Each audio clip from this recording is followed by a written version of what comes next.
오늘 여러분과 함께 나눌 이야기는 예수님의 12 제자 중 한 명이었던 가룟 유다에 대한 것입니다. 우리는 흔히 그를 예수님을 배신한 자로만 기억하지만 과연 그는 그저 단순한 배신자였을까요? 아니면 우리에게 알려지지 않은 또 다른 면모를 지닌 어쩌면 깊이 오해받은 인간이었을까요? 그의 삶과 죽음을 통해 우리는 어떤 중요한 깨달음을 얻을 수 있을지 그의 발자취를 따라가며 함께 깊이 들여다보겠습니다. 이 탐구의 여정은 우리에게 인간 본성의 복잡함과 신앙의 의미에 대해 성찰할 기회를 제공할 것입니다. 가룟 유다라는 이름은 그의 출신지인 가룟과 그의 이름 유다가 합쳐진 것입니다. 유다는 당시 유대 사회에서 매우 흔하게 사용되던 이름이었기에 그의 출신지를 덧붙여 다른 유다들과 명확하게 구별했습니다. 하지만 이 가룟이라는 지명은 아직도 정확히 어디를 지칭하는지 명확하게 밝혀지지 않고 있습니다. 몇몇 학자들은 가룟이 유대 지방의 특정 마을을 지칭한다고 주장하기도 하고, 또 다른 이들은 그가 시칼이라는 유대인 독립운동가 집단과 관련이 있었을 것이라고 추측하기도 합니다. 시칼이는 로마 제국의 지배에 저항했던 열성적인 민족주의자들로 단검을 품고 다니며 로마인들과 그들에게 협력하는 유대인들을 암살했던 극렬 저항 세력이었습니다.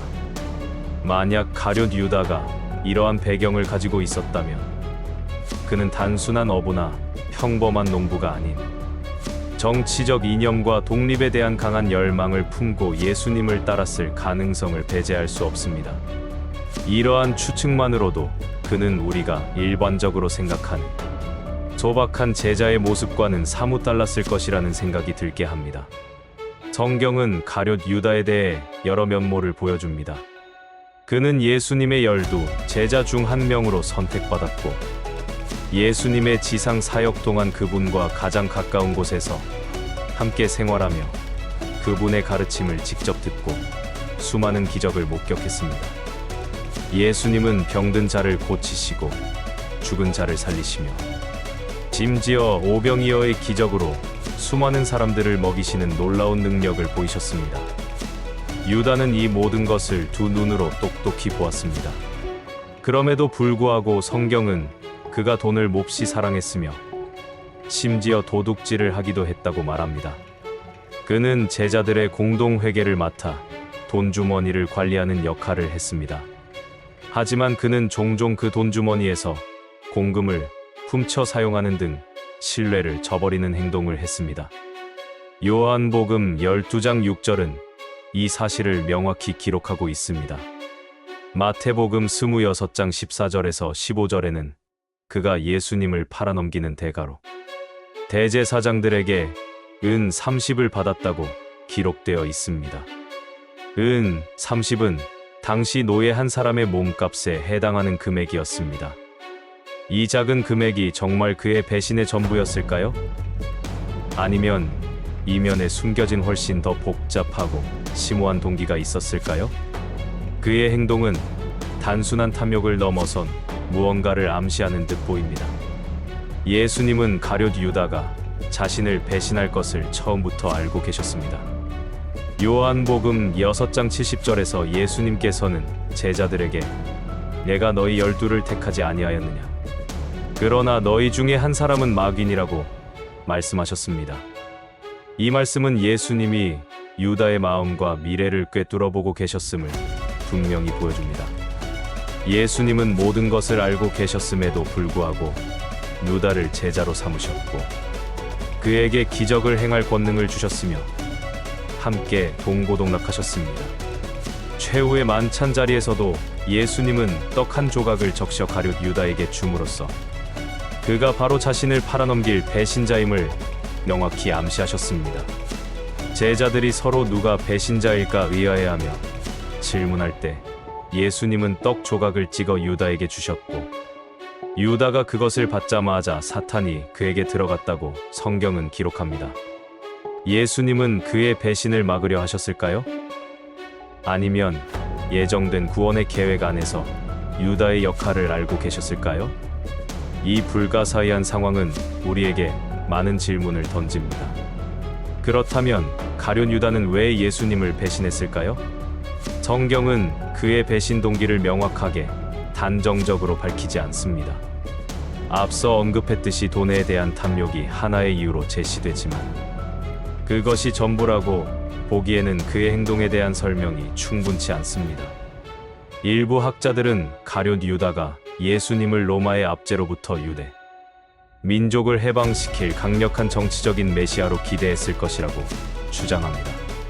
당시 유대인들은 로마의 식민 지배 아래에서 고통받고 있었으며 다윗 왕국을 재건할 메시아의 도래를 간절히 기다리고 있었습니다. 유다는 예수님의 놀라운 능력과 수많은 추종자들을 보면서 예수님이야말로 그들이 기다리던 정치적 해방자라고 확신했을 것입니다. 하지만 예수님은 그들의 기대와는 달리 세상의 권력을 추구하지 않으시고 오히려 겸손과 사랑, 그리고 자기 희생을 가르치셨습니다. 이러한 예수님의 행보에 깊이 실망한 유다는 예수님을 배신이라는 극단적인 선택으로 몰아넣어 예수님이 지적적인 능력을 발휘하시거나 정치적인 행동을 취하도록 강요하려 했을 것이라는 해석도 존재합니다. 즉, 그의 배신은 예수님을 궁지로 몰아넣어 그분의 진정한 능력을 보여주고 왕으로서의 면모를 드러내도록 촉발하려는 일종의 계획이었을지도 모른다는 것이지요. 그는 예수님께서 잡히는 위기 상황에서 분명히 초월적인 능력을 발휘하여 모든 적들을 물리치고 자신을 왕으로 선포하실 것이라고 믿었을지도 모릅니다. 그러나 예수님은 아무런 저항도 하지 않으시고 순순히 잡히셨습니다. 이 순간 유다의 계획은 물거품이 되고 깊은 혼란과 절망에 빠졌을 것입니다. 유다가 예수님을 배신한 날 밤, 그는 대제사장들과 서기관들, 그리고 백성의 장로들이 보낸 무리들과 함께 겟세마네 동산으로 찾아왔습니다. 그들은 칼과 몽치를 들고 예수님을 잡으러 왔습니다. 그리고 유다는 그들에게 예수님을 알아보는 신호를 주겠다고 약속했습니다. 그는 예수님께 다가가 정답게 입을 맞춥니다. 이 입맞춤은 당시 스승과 제자 사이의 존경과 사랑, 그리고 깊은 친밀함의 표시였습니다. 그러나 가룟 유다의 입맞춤은 예수님을 적들에게 넘겨주기 위한 비극적인 신호로 사용되었습니다. 이 역설적인 행위는 후대에 배반의 키스라는 비극적인 상징으로 영원히 남게 됩니다. 사랑과 배신이 한순간에 교차하는 이 장면은 우리에게 인간 본성의 복잡함과 그 안에 공존하는 선과 악의 그림자를 깊이 성찰하게 합니다. 그의 마음속에는 어떤 감정이 소용돌이쳤을까요? 스승에 대한 애정, 혹은 자신의 계획이 틀어질지도 모른다는 불안감, 아니면 이미 자신의 행동에 대한 깊은 후회의 씨앗이 자라나고 있었을까요? 그의 내면에서 벌어졌을 갈등은 상상하기조차 힘듭니다. 예수님이 잡히시고 대제사장 가야바의 집에서 재판을 받으시는 동안 가룟 유다는 무슨 생각을 했을까요? 그는 자신이 받은 은 30을 가지고 대제사장들과 장로들에게 돌아가 내가 무죄한 피를 팔고 죄를 범하였도다라고 말하며 자신의 행동을 깊이 후회했습니다. 그는 자신의 행위가 예수님을 죽음에 이르게 할 것임을 깨닫고 극심한 죄책감에 시달렸던 것입니다.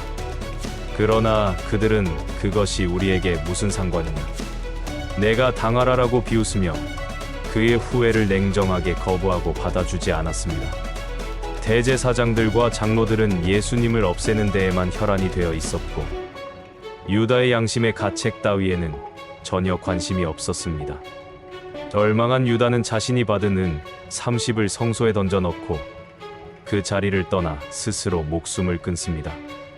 그는 올곧은 사람이 되려 했으나 결국 자신의 잘못된 선택과 행동으로 인해 파멸로 이끌렸습니다. 마태복음 27장 5절은 그가 스스로 목매어 죽었다고 기록하고 있습니다. 그의 죽음은 단순한 자살이 아니라 자신의 행동이 가져온 돌이킬 수 없는 결과에 대한 극심한 절망감, 그리고 누구에게도 이해받지 못하고 용서받지 못하는 고통 속에서 이루어진 비극적인 선택이었습니다. 그의 뉘우침은 진정한 회개로 이어지지 못하고 자기 중심적인 절망감에서 비롯된 것으로 해석됩니다. 그는 자신의 죄에 대한 하나님의 용서를 구하기보다는 자신의 파멸에 대한 죄책감에 휩싸여 스스로를 심판한 것입니다. 흥미롭게도 유다라는 이름은 히브리어로 하나님을 찬양하다라는 뜻을 가지고 있습니다. 이는 이스라엘 12지파 중 가장 강력하고 존귀한 지파의 이름이기도 합니다. 하지만 가룟 유다는 자신의 이름과는 정반대로 역사상 가장 저주받은 인물 중 하나로 기억됩니다. 이 이름의 아이러니는 그의 삶과 죽음이 얼마나 비극적인 대조를 이루는지 여실히 보여줍니다. 그는 찬양받아야 할 이름을 가졌지만 배신과 절망의 상징이 되어버린 것입니다. 가룟 유다의 이야기는 우리에게 매우 많은 것을 생각하게 합니다. 그는 예수님을 배신했지만 그 배신의 이면에는 단순한 악행을 넘어선 복잡한 동기가 있었을지도 모릅니다. 그는 돈을 탐했지만 동시에 정치적인 메시아를 갈망하며 예수님을 다른 방식으로 구원하려 했을지도 모릅니다. 그의 뉘우침은 진정한 회개로 이어지지 못했지만 그의 고통과 절망은 분명 인간적인 것이었습니다. 그의 이야기는 우리가 흔히 생각하는 선과 악의 이분법적인 구분을 넘어서 인간 존재의 깊은 고뇌와 모순을 보여줍니다. 우리는 가룟 유다를 통해 무엇을 배울 수 있을까요? 첫째, 우리는 사람을 겉모습이나 단 하나의 사건만으로 판단해서는 안 된다는 것을 깨닫게 됩니다. 가룟 유다는 예수님의 제자였지만 결국 배신자가 되었고, 돈을 사랑했지만 결국 돈 때문에 비극적인 최후를 맞이했습니다. 그의 내면에는 여러 가지 감정과 동기가 뒤섞여 있었을 것이며 우리는 그 복잡성을 이해하려 노력해야 합니다. 둘째, 우리의 작은 선택과 행동이 어떤 거대한 결과를 가져올지 신중하게 생각해야 한다는 교훈을 얻습니다. 유다의 작은 탐욕과 잘못된 정치적 기대, 그리고 오해는 결국 돌이킬 수 없는 비극으로 이어졌습니다. 그의 선택은 단순한 개인의 문제를 넘어 인류 역사상 가장 중요한 사건 중 하나에 지대한 영향을 미쳤습니다. 마지막으로 우리는 진정한 회개가 무엇인지 다시금 깊이 생각해 볼 수 있습니다. 유다는 자신의 행동을 후회했지만 그의 후회는 절망으로 끝났습니다. 진정한 회개는 자신의 죄를 인정하고 돌이켜 하나님께로 나아가 용서와 구원을 구하는 것임을 가룟 유다의 이야기를 통해 우리는 깊이 새겨야 할 것입니다. 하나님께서는 진정으로 회개하는 자를 결코 외면하지 않으신다는 사실을 기억해야 합니다. 우리도 살아가면서 때로는 가룟 유다처럼 잘못된 선택을 하거나 세상의 유혹에 빠지거나 혹은 오해 속에서 허우적될 때가 있습니다. 인간은 연약하고 불완전한 존재이기에 그러한 순간들은 필연적으로 찾아올 것입니다. 하지만 중요한 것은 그 순간을 어떻게 받아들이고 어떻게 돌아서느냐 하는 것입니다. 죄를 인정하고 회개할 용기, 그리고 절망 속에서도 하나님의 은혜를 신뢰할 수 있는 믿음이 우리에게는 필요합니다. 가룟 유다의 비극적인 삶을 통해 우리의 삶을 겸손히 돌아보고 더욱 빠르고 지혜로운 선택을 하며 주님께서 기뻐하시는 삶을 살아갈 수 있기를 간절히 바랍니다. 이 이야기를 통해 여러분의 삶의 작은 깨달음과 깊은 성찰이 있기를 바라며 가룟 유다의 서사를 통해 얻은 메시지를 마음에 깊이 새기고 함께 기도하기를 원합니다. 사랑과 은혜가 풍성하신 하나님 아버지, 오늘 가룟 유다의 이야기를 통해 저희 자신을 겸손히 돌아보게 하시니 감사합니다.